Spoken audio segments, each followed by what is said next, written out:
Bu Hosiana, lantas kalau kita cermati kekuatan ekonomi negara-negara anggota BRICS, ada Brazil, Rusia, India, China, Afrika Selatan, dan lain-lain, Anda melihat seperti apa? Sehingga ini bisa menjadi, ya ini dia, kerjasama baru ekonomi Indonesia tentunya untuk bisa mendorong ya kinerja ekonomi, Iya, kalau ekspor, dari impor sisi kita. ekonomi balik lagi ya Pak, kita melihatnya adalah bagaimana marketnya kalau negara BRICS ini kalau misalnya secara umum mungkin lebih dari sekitar bisa mencapai lebih dari 30% ya misalnya dari market share di global sendiri gitu. Dan Oke. kita lihat dengan fragmentasi perdagangan, adanya tarif, adanya pembatasan ekspor impor gitu ya. Ini bisa tadi menjadi market untuk mendiversifikasi dan tapi ada juga gitu faktor yang kita highlight adalah tadi dari penggunaan mata uang karena harus diakui juga saat ini tuh posisinya adalah cenderung beberapa negara anggota BRICS itu defisit terhadap perdagangan secara CNH dan cenderung surplus secara US dollar. Mungkin itu yang menjadi Hmm. konteks yang perlu dicermati di jangka pendek ini. Sementara kalau kita lihat di jangka menengahnya, tadi kita sendiri aja udah merasakan kenyamanan dari kerjasama secara ASEAN, apalagi dengan BRICS ini gitu yang menjangkau jauh lebih luas dan juga kita secara sumber daya alam maupun juga jenis barang yang diekspor impor ini juga cenderung saling melengkapi. Artinya secara reveal comparative advantage, kalau kita lihat sih kita tidak terlalu saling berkompetisi antara Indonesia dengan negara anggota BRICS dibandingkan bahkan dengan negara-negara ASEAN yang cenderung mirip-mirip gitu, baik secara tekstil ataupun Ya. juga secara elektronik maupun secara part dan komponen. Jadi itu yang kita lihat nantinya kemudahannya dari sisi tarif maupun juga dari mekanisme waktu dan logistiknya ini bisa menjadi jauh lebih menarik kalau misalnya kita bisa berdiversifikasi tadi ke negara BRICS maupun nanti untuk investasinya Ya. yang ya kita tahu kalau misalnya perdagangan pasti nanti juga investasinya juga dan pembangunan industri selanjutnya itu bisa menjadi daya tawar yang lebih menguntungkan untuk kedua belah pihak negara ataupun tadi secara anggota BRICS secara keseluruhan itu sih. Oke, dari kacamata hukum bisnis dan internasional sendiri, Prof. Aryawan, Anda melihat bagaimana dengan kekuatan ekonomi negara-negara anggota BRICS kemudian bisa juga membawa Indonesia nih untuk bisa melangkah maju dan tentunya lebih baik ke depan. Meskipun tadi Bu Osyana juga menggarisbawahi kerjasama secara geografis, secara gravitasi juga lebih mendekati lebih banyak ke wilayah Asia Tenggara, ASEAN lah khususnya begitu. Iya Pak Pras, tadi menyambung dengan Ibu Hosiana, jadi memang kalau dilihat kan populasi dari negara-negara anggota BRICS ini kan lebih dari 40% ya, Oke. populasi dunia. Artinya sebetulnya secara populasi ini penduduk nih sangat besar, sehingga demografinya itu sangat mumpuni lah untuk menggerakkan ekonomi di antara negara-negara anggota BRICS. Ya. Kalau dari data-data yang ada kan PDB nominal dalam miliar dolar, seperti Tiongkok itu kan 19,2 miliar dolar.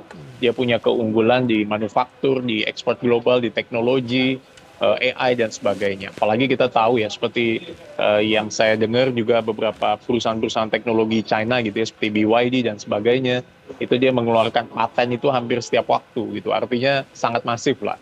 India juga 4,2 miliar dolar. Digital, farmasi, dan ekonomi itu konsumen itu menjadi keunggulan.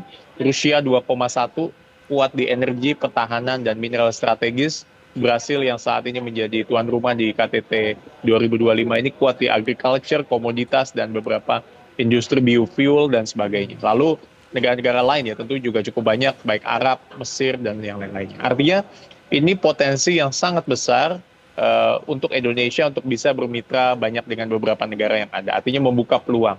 Walaupun tentu beberapa negara tetangga yang ada di lingkungan Asia, Australia, dan negara-negara yang sudah menjadi tujuan utama kita untuk ekspor dan impor menjadi hal yang paling penting. Nah, kan tetapi kalau dilihat dari komoditas yang ada ya, artinya kelapa sawit, nikel, batu bara, ya kan, lalu kebutuhan energi kita, biofuel kita, ya kita pasti harus banyak juga bekerja sama dengan negara-negara ini. Lalu juga masalah digitalisasi dan fintech. Nah, ini kan juga kita bisa banyak belajar ya. Lalu transportasi, transisi energi ini kita juga bisa banyak belajar. Artinya ini adalah backbone dari beberapa negara anggota BRICS yang sebetulnya Indonesia bisa banyak bertukar ataupun saling belajar dengan negara-negara ini. Nah, kalau Amerika Serikat sendiri kan sebagai negara yang superpower kan memang konsentrasinya ada, tetapi kan belum banyak menggandeng banyak-banyak negara-negara pihak.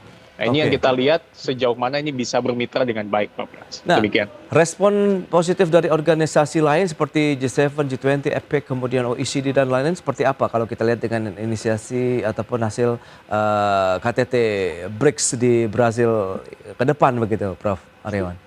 Iya, artinya memang kalau dari kita lihat bahwa kemarin kan Pak Prabowo di statementnya di Rusia kan menyampaikan bahwa artinya bukannya dia tidak hadir di G7 atau G20, Oke. kenapa dia hadir di Rusia, tapi karena dia menyampaikan bahwa karena Rusia yang telah mengundang di acara ini, artinya dia tetaplah oke. membalance kedua belah pihak.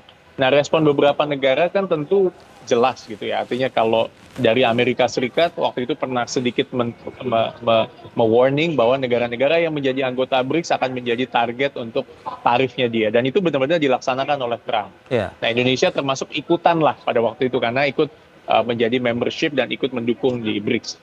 Akan tetapi kalau kita bisa lihat bahwa ketika tim kita dikirim untuk melakukan negosiasi dengan Amerika, ya kita harus tahu bahwa Amerika juga beberapa memiliki proyek yang cukup banyak dengan Indonesia. Artinya kita saling mutual dan saling bergantung. Nah, ini yang harus disampaikan ke pihak Amerika, bahwa artinya kita negosiasi baik secara bilateral, regional, dan multilateral. Dan Indonesia kan juga sebagai bagian dari ASEAN juga bekerja sama banyak dengan negara-negara anggota G7 dan G20.